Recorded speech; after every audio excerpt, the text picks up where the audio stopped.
Bismillahirrahmanirrahim. Assalamualaikum warahmatullahi wabarakatuh. Alhamdulillah, alhamdulillahi rabbil alamin.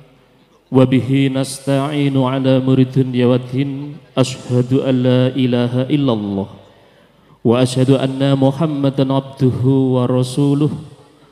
Allahumma salli ala Muhammad wa ala ali Muhammad amma ba'du.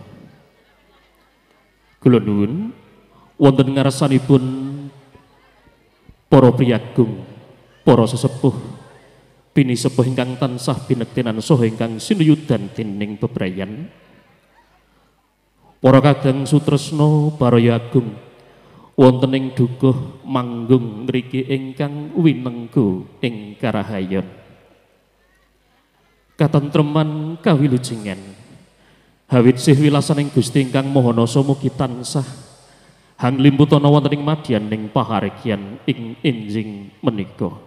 Nuwun Bapak Eko Mujiono SAP, Sarjana Administrasi Publik, minangka sulihipun ingkang hamangku gati Bapak Trokol Budianto Ibu Suminah ingkang winantu ing pakurmatan. Mugi keparengna kula matur wonten ing ngarsa panjenengan inggih awit kula rinesaya dening Bapak Sukir Ibu Yamti kasuwun matur menapa ingkang dados wigatining pisuanan ing enjing menika. Menggah atur ingkang sepisan lumantar kula Bapak Sukir Ibu Yamti ngaturaken salam taklimipun katur kunjuk dumateng Bapak Trokol Budianto Ibu Suminah minggahipun dhateng sedaya kulawarga agengipun kanthi atur donga pamuji mugi tansah pinaringan rahayu wilujeng hangayomi kulawarga manggih kawilujengan sarta kaleresan. Menggah atur ingkang kaping kalih bilih ngungak dinten ingkang sampun kawuri saking kersanipun Gusti ingkang Maha Agung tuwuh wontenipun sesambetan katresnan ing antawisipun Bagus Sirda Evan Aji Pamungkas Atmaja kakung Bapak Sukir Ibu Yamti kalian Retnaning Ayu Titik Aisyah Sarjana Terapan Kesehatan putra kinasih Bapak Trokol Budianto Ibu Suminah ingkang pidalem ing dukuh manggung kidul mriki. Saestu menika mujudaken salah setunggaling tali katresnan ingkang sejati ingkang mijil saking telenging manah ingkang suci nut wiramaning sesrawungan ingkang ngambah marganing tata susila satemah nuwuhaken tekad nedya gesang sesarengan saperlu kinarya lantaran tumangkaring wiji ngudi mring lestarining tumuwuh. Pramila kula kadhawuhan nyuwanaken pun putra temanten kakung nuninggih Sirda Evan Aji Pamungkas nedya nyuwita wonten ngarsanipun Bapak Trokol Budianto mugi katampiya kanthi suka renaning penggalih tumuli kadhawuhaken saha kapanggihaken kalian Retnaning Ayu Titik Aisyah putra kinasih Bapak Trokol Budianto Ibu Suminah wondene Purbawasesa dhaup saha panggihipun pengantin sekalian kula aturaken dumateng panjenengan.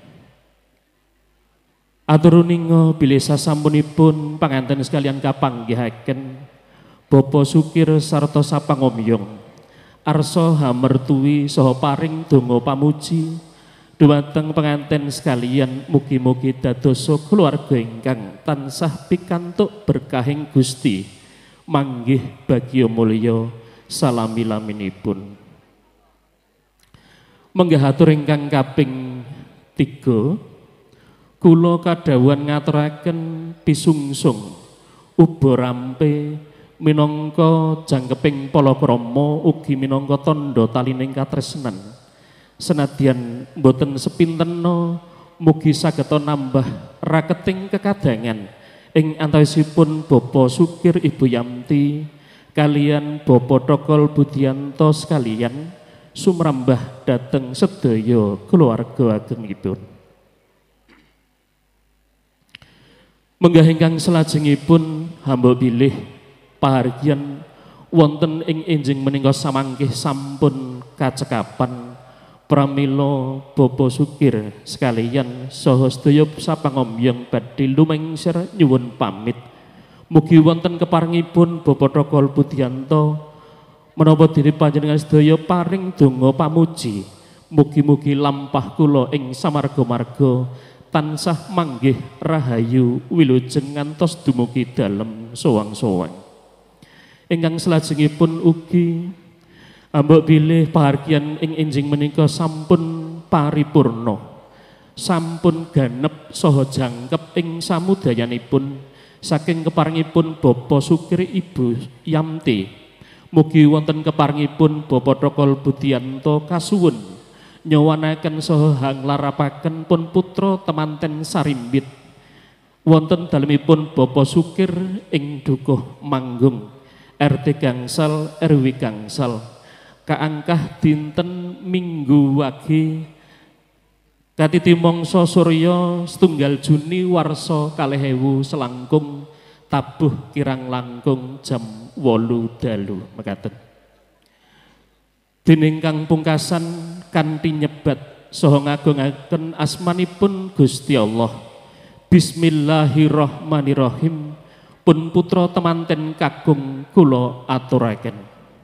Mekaten saha semanten aturipun Bapak Sukir Ibu Yamti lumantar kula pribadi nglenggana lan kepara ndada anggen kula matur wonten ing ngarsa panjenengan kathah cacat lan kujiwanipun satemah boten damel rena miwah sarjuning penggalih panjenengan sedaya pramila boten wonten atur ingkang langkung prayoga kajawi kula nyuwun agunging samudra pangaksama.